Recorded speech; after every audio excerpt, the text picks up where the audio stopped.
આજ તો હવારમાં મારા પપ્પાએ મને કાઢી મૂક્યો ઘરની બહાર.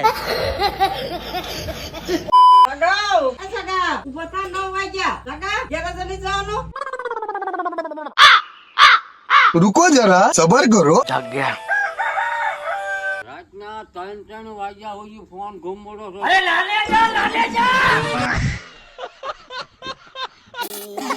એ તો બધાને જય દ્વારકાધીશ ને જય શ્રી રામ. 116 જી સાગાની સાથે. હવે રોજ તો પપ્પા ખીજાતા હતા, આજ તો મમ્મી ખીજાઈ. પછી તો અમારા વિશાલભાઈ કાઢી ગાડી બહાર. લ્યા જો પોપે વગેલા પણ ખિસ્સામાં નથી કાવડિયા.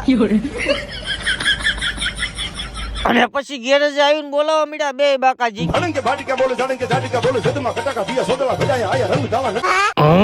ઘર બોલ સડી જાય એ સડી ગઈ.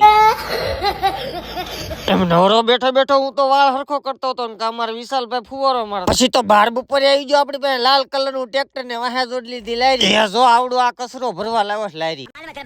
એ તો કઈ નઈ, હું તો બપોરા કરી લો, બીજું હું. બટકે નહીં મેળ આવે સોળેલું કરવા. પછી તો આપણો કચરાનો ફેરો ભરાઈ ગયો તો આવી ગયા ઠલવવા. और ये है हमारे गांव का समन. મને લઈને આવી ગયો પાછો બીજો ફેરો ઠલવવાનો. સમન કે મારું કામ નથી આમાં. લ્યા સમનિયા લેને બાપા લેને. અને જે ઘેરે જાય તો કા તો અહીંયા હાલતી હતી બાકાજી કી ની વાત. અને આ ખાળ કુવત માં જધીન ખાઈ ગયો નકરો સલકા જ કરે. ये दुख का खत्म नहीं होता बे.